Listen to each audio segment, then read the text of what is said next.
everybody. My name is Coach Callaway. Are you a college football fan? If you are, then this is going to be one of your favorite podcasts to subscribe to. So I want to welcome you to episode number 1 of the Ultimate Football Coaches Podcast. In this inaugural episode of the Callaway Football Coaches Insiders Podcast, we're going to be diving headfirst into the 2025 college football season preview of the Alabama Crimson Tide. You're going to get a coach's unique perspective. You're going to get an insider's view and the insights and knowledge you won't get anywhere else. We have the information, the X's and O's that will literally open your eyes to the game in a way that you've never seen it before. So grab your playbook and get ready. But before I jump in, I have a quick favor to ask. Please subscribe to the podcast. This is episode 1, so we're going to build from scratch. Just simply hit that subscribe button and then share the podcast with people that you know to help us spread the word. Your subscription really means a lot. It allows us to build our audience, of course, and bring you this podcast and this Insider's Coach's View for free. I have a few coaching opinions about what I saw from the Alabama football team and Coach Kalen DeBoer in his first year last year that I'm going to share with you as we look at the 2025 season. And the opinions that I'm going to share with you and the insights that I'm going to give you, you probably haven't heard these opinions and insights anywhere else, but I'm going to share them with you right here on this podcast. And even though they were not talked about in the media, I can assure you they were heard by the players in the locker room and in the film room at the University of Alabama. And I fully realize my opinions have the potential to get some of you fired up, probably get some of you angry at me, and that's okay. That's what this is all about. But let me start with this. I want to start with the obvious.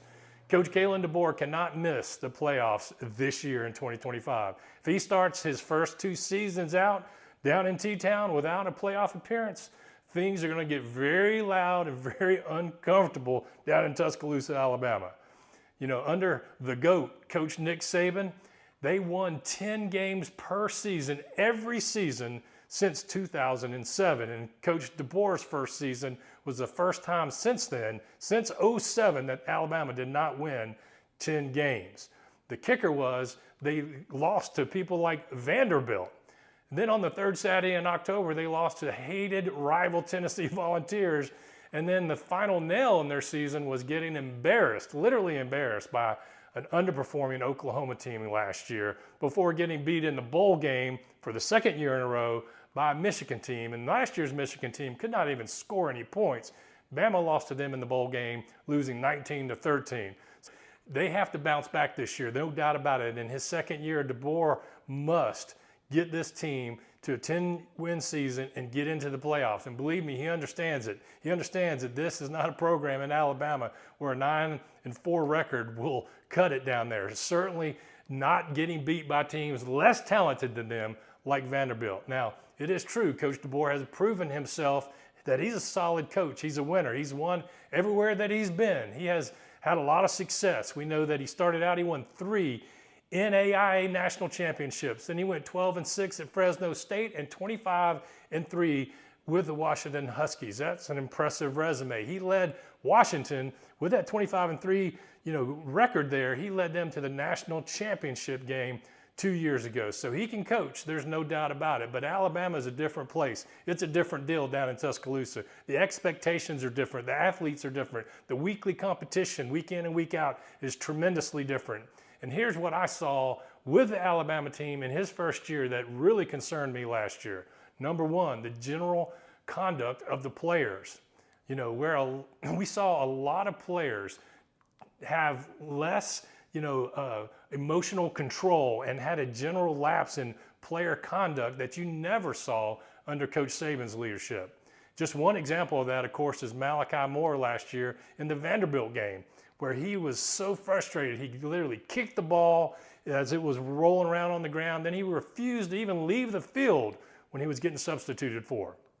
My question to you, have you ever seen, an attitude or a player conduct like that when Nick Saban was coaching there? There's no way. Nick Saban would not allow that, nor would the players, lash out and react that way under his leadership. That type of conduct would not have happened with Coach Saban there. Actually, it's about not being prepared to take care of business at Vanderbilt. That is the glaring thing here. That's what gave these players the frustration that they had. They weren't prepared. They weren't focused. They weren't ready to take care of business with a far lesser talented team in Vanderbilt, and the frustrations bowled over. So none of that, I believe, would have happened under Coach Saban's leadership. They would have been better prepared. They would have been locked in. They would have been more focused. They wouldn't have overlooked Vanderbilt. They wouldn't have came in with the same mental mindset or attitude that they showed during that game. They would have been prepared, and therefore they wouldn't have been so frustrated about the result that they were receiving during the game. And that type of attitude would never happen, in my opinion.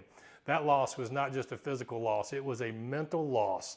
It was about not being mentally prepared, and that translated into losing the game on the scoreboard. Here's a few other things I want to get your attention with about that Alabama team. They just did not perform up to the standard that is Alabama football. They were 123rd in the country in penalty yards last year. That's 123 out of only 136 teams at that division of football. That is really bad. They racked up almost 900 penalty yards. I think it was 898 yards in penalty yards on the season. That's an average of just about 70 penalty yards per game. And contrast that to like the 2020 national championship team. They were under 50 yards, I think around 48 yards per game in penalty yards in the 2020 season, compared to last year being 123rd out of 134 teams in penalty yards. You lose games when you give up that type of field position in penalties, but it's not just the penalty yards. It's the timing of these penalties that matter the most, and they had some bad timing on some of these penalties. But Bama had plenty of untimely penalties, which points again to a lack of focus and discipline on the team. This sits really directly on the coaching staff. This is a reflection of the expectations and the accountability established with the team at practice in that football building. The other thing I want to point out to you, they were 97th in the country in turnovers committed. That's horrible. 97 out of 136 teams in college football was their ranking in turnovers, meaning there was only 39 more teams in the whole league of college football at that level that had more turnovers than Alabama did. And giving the ball away does not win championships. You cannot win championships turning the ball over. It just is a proven fact. I want you to get this stat when it comes to turnovers. When a team has just one more turnover than their opponent in a game, they only win 27% of the time. You only have a 27% chance of winning the game if you turn the ball over more than your opponent during the course of a game. That's one of the biggest problems I noticed last year was penalties, turnovers, and then this one, effort. They just did not have the type of effort that we were accustomed to seeing as a fan of the Alabama football team. They did not give the level of effort that you saw them give under Coach Nick Saban. They have the talent, speed, and size. That's not a problem in Alabama, but I saw players not giving effort. I saw players getting lazy. I saw players getting pushed around. I mean, literally, an Alabama player who's bigger, stronger, more talented, getting pushed around far too many times during games last year. And very seldom did you ever see that over the past 17 years. Alabama, over the past 17 years, when Saban was there, they just did not get out physical. They didn't get physically pushed around.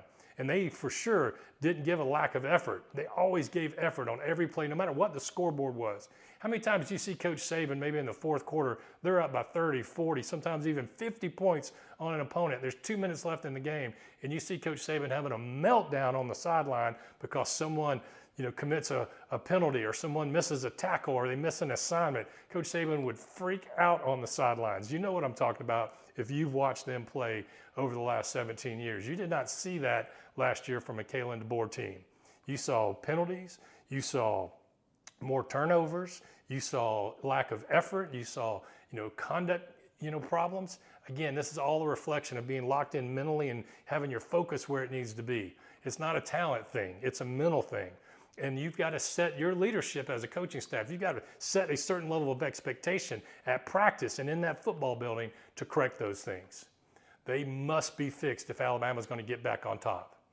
Now, I've been told that those things are being corrected. They've been addressed down there in Tuscaloosa. I've been told that the vibe, the attitude, and the accountability in that building down in T-Town is a lot different this year than it was last year, and that's a good thing. So I'm optimistic about where Coach DeBoer and his staff is going to take the Crimson Tide in 2025.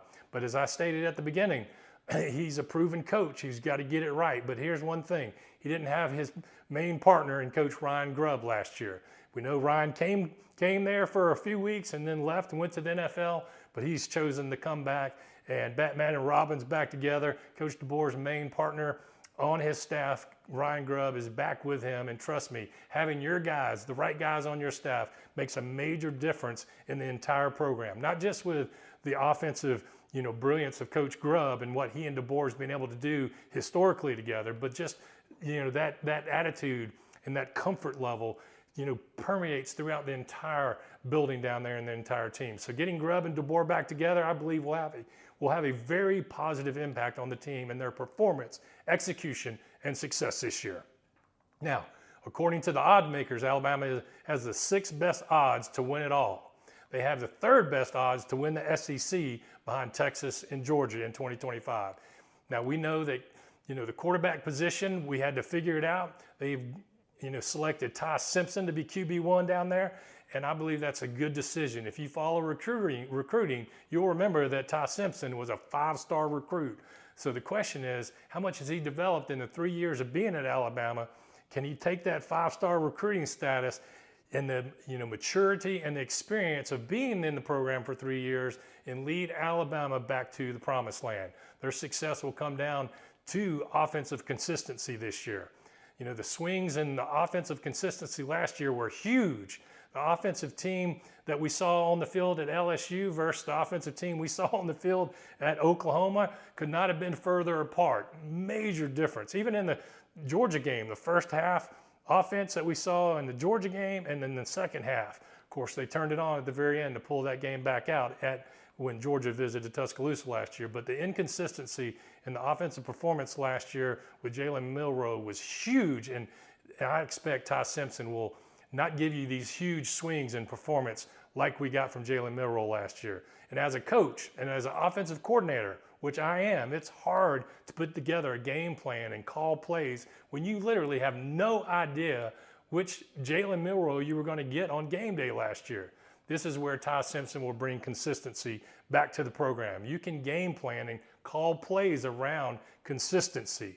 Coach DeBoer actually alluded to this recently, I think at the SEC Media Days or in an interview just after that, where he mentioned something like the mere presence of consistency, what that does to your team, what it benefits your team with, what it does to your run game, what it does to your play action game, what it does to how even your defenses, that have to defend you, what they have to do and what type of game planning they have to do when they see offensive consistency in areas. So this is a major point to their success this year, is being consistent on the offensive side of the ball. And it's true that Ty Simpson is not going to give you some of those freak athletic plays that we saw Jalen Milroe do at times last year, but over the course of the season, consistency is going to prove to be a good thing for the Alabama Crimson Tide. The point I'm trying to make here, I can relate it to a couple great quarterbacks in the NFL. You take someone like Lamar Jackson for the Ravens. He can give you a freaky athletic play, but they have yet to win a championship, right? Yet you see the consistency of quarterbacks like Patrick Mahomes and even the GOAT, Tom Brady, in the championships that they have produced because of the consistency and lack of consistency. When you have that big play ability and you're not consistent on a game in and game out basis, it's much harder to get to the championship level. And it's hard to coach around those things. It's tough going into a game thinking, are we going to get the LSU version of the offense last year, or are we going to get the Oklahoma version of the offense on Saturday? When a coach has to deal with that, it's very tough to game plan and call plays. Another thing that I want to point out about what I saw with Alabama last year that needs improvement if they're going to have a successful campaign in 2025 is the pass rush and tackling on the defensive side of the ball. The pass rush last year slipped from what we're used to seeing from an Alabama team. They were 69th in sacks last year, when traditionally they've always been top 20, if not top 15 team in sacks in the country. Last year they were 69th, and the tackling definitely slipped as well. Go back and look at last year's tape and notice just how many missed tackles that we saw from this defense, and also the lack of what I call physical tackles was missing with the Tide last year. But with the dudes they have coming back, I think this is going to be fixed. You got Dante Lawson and Quan Rushaw and Latham and Overton, all at the linebacker and defensive end positions, and Tim Keenan. Top 2 recruits that we have yet to see on the field make a real impact, but you should keep an eye on them, is Pierre and Keeley. Those 2 guys are top recruits. They've yet to get on the field enough to make an impact, but I think this year we're going to start to see them rise to the top with all those other experienced players that I just mentioned to you. So you should see a well-improved defense with better fundamentals and higher levels of effort this year. It's going to get the job done, especially on the back end. The secondary last year really had a lot of inexperience in it. They lost a lot with Caleb Downs going to Ohio State and the graduates of people like Kool-Aid McKinstry and the secondary players that they lost. They were really inexperienced and had a lot of youth in the DB room last year, but they played pretty well. And this year they've got more experience, and I believe this is a really solid group. Matter of fact, the DB group may be the strength of the team due to the depth that they have at that position.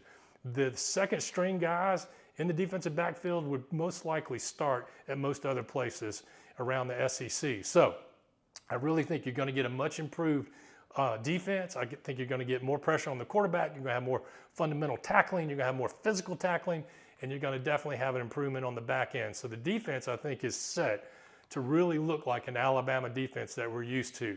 So let's go back to the offensive side of the ball with Ty Simpson. This guy has some studs at wide receiver around him. That is for sure. Maybe, just maybe, some people think it might be the best overall wide receiver group in the country, especially in the SEC. You got Isaiah Horton, which is a transfer from Miami, who had 616 yards and 5 touchdowns last year. He is a difference maker. He can really body people up. He's a physical presence. He's 6'4", 210 pounds, just that big body physical presence at the wide receiver position. That is a really big benefit for the offense, especially in short yardage and down around the goal line. Then there's my main man, Ryan Williams, who burst on the scene last year and had an unbelievable start as a 17-year-old young man. We know about his body control, his ability to get open and make people miss in the open field is really something special. He's a special athlete. Jeremy Bernard is back. And then there's number 17, Brooks, who I understand is a true freshman, but I want you to keep an eye on this guy, number 17, Brooks. If you watch him, he has all the talent and the tools you want in a wide receiver. But this kid is going to have the potential to be something really special. So the wide receiver group as a whole is really strong. We've got big-bodied guys. We've got special talented guys. We've got fast, quick guys. We've got possession guys. So Ty Simpson's got a lot of weapons at the wide receiver position. So we also know the offensive line is going to be a strength of the team. We got to get that running game back in order, and I believe we'll do that with Jam Miller. And one small point or a few points about their schedule this year. There is no back-to-back road games this year. That's a unique point. I want you to make note of that. They don't have back-to-back road games. They get their 2 weeks off, their 2 byes come right before their biggest games of the season. They get a bye before the Georgia game, and they get a bye before the LSU game. But so does Georgia and LSU. They both have byes before they play Alabama. So really no advantage there besides all teams, Alabama, LSU, and Georgia, all are going to get basically 2 weeks to prepare for each other. The trap game on the schedule could be the Missouri game. So this is something that I think the coaching staff's got to point to.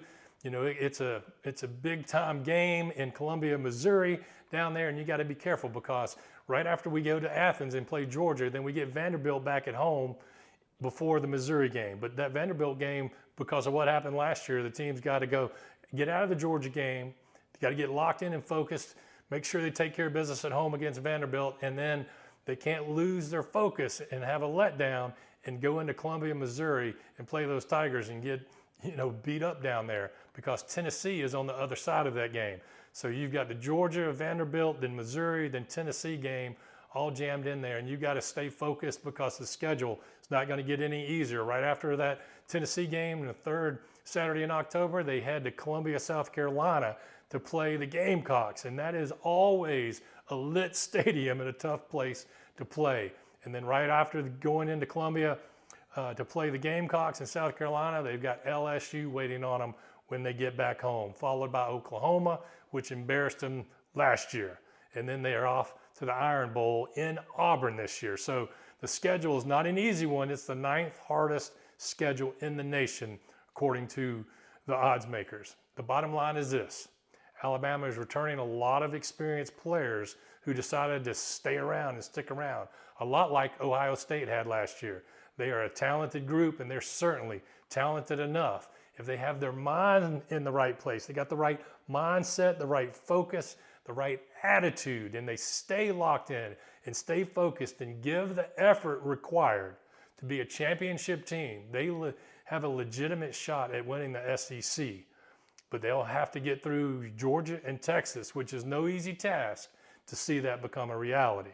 And we all know that if you can get through the SEC and get crowned the SEC champion, you have a high probability going on to win the national championship. But Ohio State, Penn State, and even Clemson this year might have something to say about all of that before it's over with. Those are three teams I think have the talent to compete at any level and make a run towards winning the national championship team with the SEC winner. So I can't wait for the season to get going. I can't wait for kickoff. It's just around the corner. So let's get locked in and let's get ready, let's get focused, and let's get after it. I can't wait. Don't forget to hit the subscribe button for us. Leave a comment. I know everything I've just shared with you is sparking some thought and sparking some comments. Leave comments in the comment section. We want to hear from you, good or bad, and share the podcast with someone and help us grow our audience. We have a saying around here, let's make plays and not excuses. Until next time, God bless.